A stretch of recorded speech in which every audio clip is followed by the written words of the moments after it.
Hello दोस्तों, notified knowledge में आपका स्वागत है।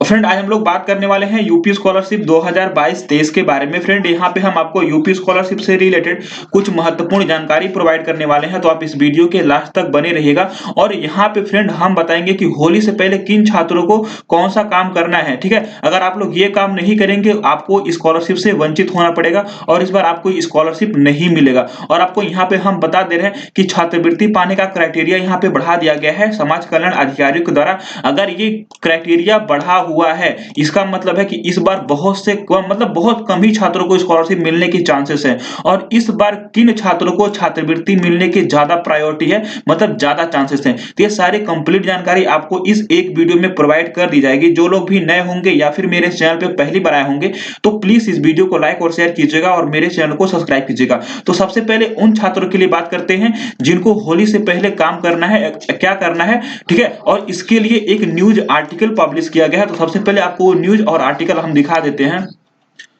तो फ्रेंड, यहाँ पे आप लोग देख सकते हैं, डेट है 1 मार्च 2023, 4:30 यानी सुबह के 4:30 बजे ये पब्लिश किया गया है। और यहाँ पे क्या बताया गया है कि अंबेडकर नगर न्यूज, ठीक है ना। और यहाँ पे 49,550 छात्र छात्राओं की लटक सकती है छात्रवृत्ति, यानी कि 50,000 के करीब जो छात्र छात्राएं अंबेडकर नगर के हैं उनकी छात्रवृत्ति पर संकट मंडरा रहा है। और यहाँ पे फ्रेंड स्पेशल अंबेडकर नगर की बात नहीं की गई है। यूपी में जितने भी डिस्ट्रिक्ट है, आपने किसी भी क्षेत्र से स्कॉलरशिप का फॉर्म फिलअप किया हुआ है तो ये सभी छात्रों के लिए यहाँ पे न्यूज पब्लिश किया गया है और उनके बारे में बताया गया है। ठीक है ना, तो क्या है इसको हम लोग देख लेते हैं। तो फ्रेंड, यहाँ पे आप लोग देख सकते हैं कि 50,000 छात्र छात्राओं की दसमोत्तरी छात्रवृत्ति पर खतरे के बादल मंडराने लगे हैं। कारण यह है कि संबंधित छात्र छात्राओं को छात्रवृत्ति योजना का लाभ दिलाने के लिए समाज कल्याण, अल्पसंख्यक कल्याण व पिछड़ा कल्याण विभाग ने जो डाटा भेजा था उन्हें निदेशालय में संदेह के दायरे में पाया गया। और यहाँ पे ऐसा मौका देते हुए संबंधित विभाग को फिर से सत्यापन कर संशोधन कर डाटा 10 मार्च तक उपलब्ध कराने का निर्देश दिया। यदि समय रहते डाटा में संशोधन नहीं किया गया तो संबंधित छात्र छात्राओं को छात्रवृत्ति से वंचित रहना पड़ सकता है। यहाँ पे देखिए साफ साफ मेंशन कर दिया है कि आप लोग अगर अपना डाटा, मतलब अगर सस्पेक्ट लिस्ट में आए होंगे, कॉलेज में सस्पेक्ट लिस्ट आया होगा, अगर आपने सही समय पे संशोधन करके अपना डाटा फॉरवर्ड नहीं कराएं तो आपको इस बार स्कॉलरशिप से वंचित रहना पड़ेगा, आपको इस बार स्कॉलरशिप नहीं मिलेगा।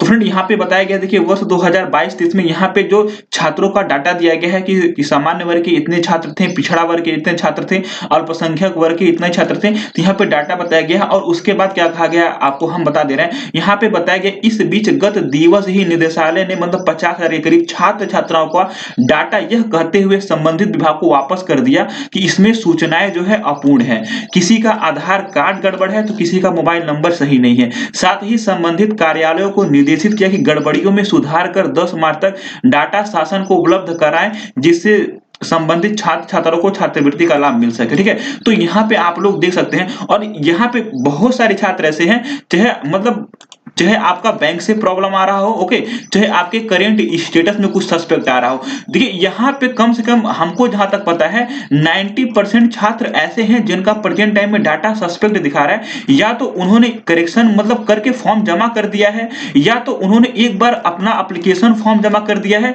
या तो उनके फॉर्म में सब कुछ सही है, उसके बावजूद भी यहाँ पे इन लोगों का डाटा जो है सस्पेक्ट दिखाई दे रहा है। ये 90% की हम बातें कर रहे हैं जिनका फॉर्म सब कुछ सही है, उसके बावजूद भी उनका सस्पेक्ट लिस्ट में नाम आ रहा है।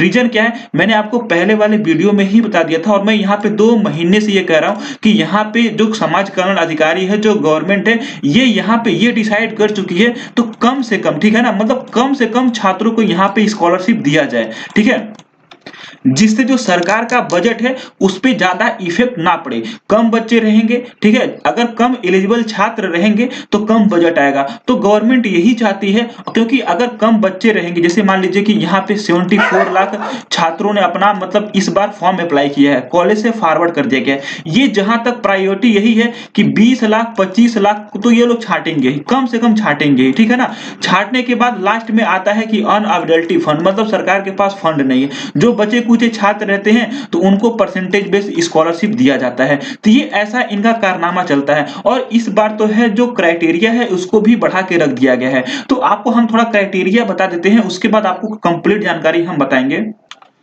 अब फ्रेंड यहाँ पे आप लोग देख सकते हैं एक छात्र है जिनका 15/2/2023 को फॉर्म रिजेक्ट कर दिया गया है डीडब्ल्यू की तरफ से, rejected by district scholarship committee हो रहा है। रीजन क्या था, यहाँ पे लिखा था बिलो 50% मार्क, मतलब इनका जो गत वर्ष में मार्क था 50% से कम था। लेकिन यहाँ पे बहुत सारे छात्र ऐसे थे जिन्होंने कमेंट किया था कि सर मेरा जो है गत वर्ष में मैंने 53% पाया है, उसके बावजूद मेरा फॉर्म जो है डीडब्ल्यू की तरफ से रिजेक्ट कर दिया गया है, ठीक है ना। अब यहाँ पे हम बात करेंगे किन छात्रों का फॉर्म जो है 53% यानी 55% से कम रहेगा तो उनका फॉर्म रिजेक्ट होने के ज्यादा चांस है, और रिजेक्ट हो भी रहा है। अगर देखिए 50% से कम वाले के लिए क्या है, अगर आप लोगों ने 10th के बाद या तो 12th के बाद अपना एडमिशन कराया है, तो यानी कि 10th में और 12th में आपका 50% से कम है, तब भी आपका फॉर्म जो है रिजेक्ट कर दिया जा रहा है।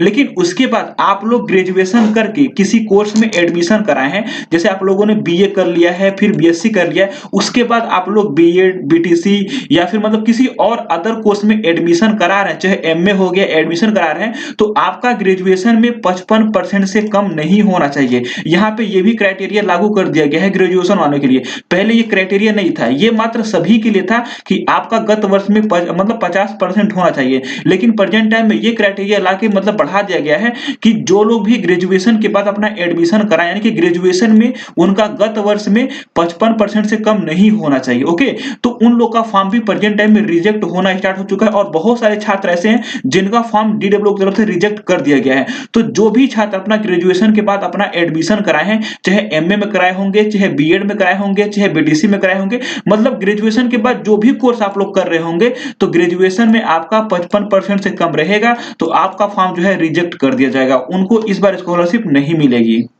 और फ्रेंड यहाँ पे एक छात्र है जिनका करेंट स्टेटस में अटेंडेंस परसेंटेज 75% करके शो हो रहा है, इनका परसेंटेज जो है 75% से कम शो हो रहा है। और यहाँ पे आप लोग देख भी सकते हैं कि अटेंडेंस परसेंटेज जो है इनका फिलअप किया गया है 69%, ठीक है ना, यहाँ पे फिलअप किया गया है। तो इन छात्रों का जिनका भी अटेंडेंस परसेंटेज जो है 75% से कम है, उनका भी फॉर्म प्रेजेंट टाइम में रिजेक्ट कर दिया जा रहा है। जो लोग भी अपना काउंसलिंग के थ्रू नहीं गए हैं, जिनका भी एडमिशन काउंसलिंग के माध्यम से हुआ था लेकिन उन्होंने अपना काउंसलिंग डिटेल फिल नहीं किया है, प्रेजेंट टाइम में उनकी भी स्कॉलरशिप नहीं आएगी, उनका भी फॉर्म जो है रिजेक्ट किया जा रहा है। तो ये सब ऐसे छात्र हैं जिनका फॉर्म जो है रिजेक्ट किया जा रहा है। पहले ये सब मतलब लोचा नहीं था, लेकिन प्रेजेंट टाइम में ये सब क्राइटेरिया बढ़ा के ज्यादा कर दिया गया है, और ज्यादा क्राइटेरिया बढ़ा दिया गया है तो इसका मतलब है कि कम से कम छात्रों को इस बार स्कॉलरशिप मिलेगी।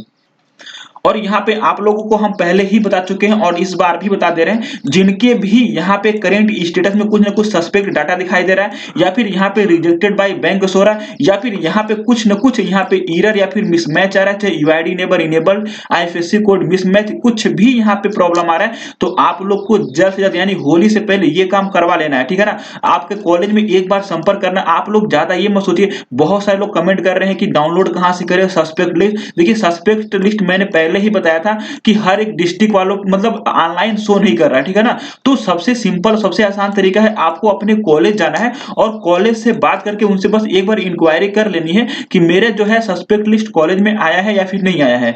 तो अगर वो लोग बोलेंगे हाँ कॉलेज में सस्पेक्ट लिस्ट आया है, तो वहां पे आप लोग अपना नाम चेक कर लीजिएगा। अगर नहीं आया होगा तो कोई बात नहीं, आप लोग निश्चिंत रहिए, आप लोग का फॉर्म वेरीफाई कर दिया जाएगा। तो इन सब छात्रों को जल्द से जल्द ये काम करना है, क्योंकि आप लोग को भी पता है गवर्नमेंट खुद चाहती है कि कम से कम छात्रों को स्कॉलरशिप मिले। अगर आप लोग ये काम नहीं करेंगे तो आप लोग का फॉर्म 100% यहाँ पे रिजेक्ट कर दिया जाएगा। और यहाँ पे साफ साफ बताया गया है कि इसके जिम्मेदार आप लोग स्वयं होंगे। यहाँ पे 4-4 बार 5-5 बार यहाँ पे करंट स्टेटस चेंज हो रहे हैं, बच्चों को 2-2 बार 3-3 बार यहाँ पे जो है प्रति मांगा जा रहा है। स्कॉलरशिप का फॉर्म सही भरने के बावजूद भी इनको परेशान किया जा रहा है, दौड़ाया जा रहा है कि आप लोग यहाँ पे जाके ये फॉर्म जमा कीजिए, यहाँ पे एप्लीकेशन फॉर्म लीजिए। मतलब अलग अलग तरीके के अलग अलग यहाँ पे स्टेटस हो रहे हैं, और अलग अलग हमको जहां तक पता है यहाँ पे दिसंबर से मतलब अभी तक मार्च तक यहाँ पे हर एक बच्चे में हर एक महीने में मतलब प्रति एक महीने में एक बार तो करंट स्टेटस चेंज हुआ ही होगा। आप लोग कंटिन्यूअस अपना करंट स्टेटस चेक करते होंगे,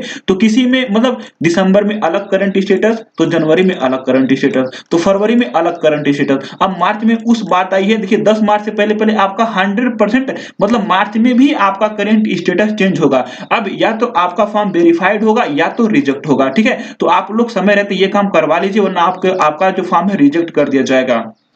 अब फ्रेंड यहाँ पे हम बात करेंगे उन छात्रों की जिनकी इस बार स्कॉलरशिप मिलने के ज्यादा चांसेस हैं।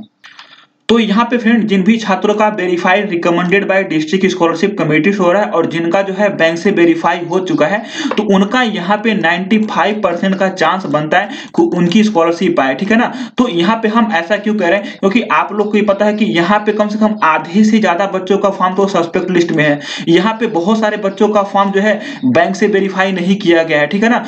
और यहाँ पे अलग अलग क्राइटेरिया ला दिया गया है, चाहे आपका अटेंडेंस परसेंटेज हो गया, चाहे गत वर्ष हो गया, चाहे काउंसलिंग वाली बात हो गई। तो यहाँ पे मतलब मान के चलिए फॉर्म रिजेक्ट करने का यहाँ पे 7 तरीका, यहाँ पे ये लोग 7 से 10 तरीका है फॉर्म रिजेक्ट करने का, लेकिन पाने का मात्र एक ही तरीका, क्योंकि आपका फॉर्म वेरीफाई होना चाहिए और आपका फॉर्म बैंक से वेरीफाई होना चाहिए। क्योंकि रिजेक्ट वाले जो संख्या वो ज्यादा है, इनके पास रिजेक्ट करने की जो नंबर है इनके पास ज्यादा है, इनको रिजेक्ट करना होगा तो ये 7-8 तरीके रखे अपने पास, चाहे इनका फॉर्म सस्पेक्ट में डाल दिए हैं, चाहे बैंक से प्रॉब्लम है, चाहे अटेंडेंस परसेंटेज वाली प्रॉब्लम है, चाहे मिसमैच इन काउंसलिंग डिटेल, यहाँ पे ये लोग बता दिए हैं कि काउंसलिंग नहीं कराए तब भी आपका फॉर्म रिजेक्ट कर दिया जाएगा, यहाँ पे आप ड्रॉप आउट स्टूडेंट होंगे तब भी आपका रिजेक्ट कर दिया जाएगा, आप यहाँ पे एनबीए करके शो हो रहा है, ठीक है ना। तो इन सब छात्रों के इनके पास रिजेक्ट करने के बहुत ज्यादा तरीके हैं। तो वो लोग बहुत ही मतलब प्रेजेंट टाइम में जिनका फॉर्म वेरीफाई हो चुका है वो लोग डेंजरस जोन से बाहर हो चुके हैं। तो मान के चलिए जिनका ये लोग क्राइटेरिया निश्चित कर दिए हैं कि ये लोग नहीं पाएंगे, चाहे सस्पेक्ट लिस्ट अगर नहीं करेंगे तो नहीं मिलेगा,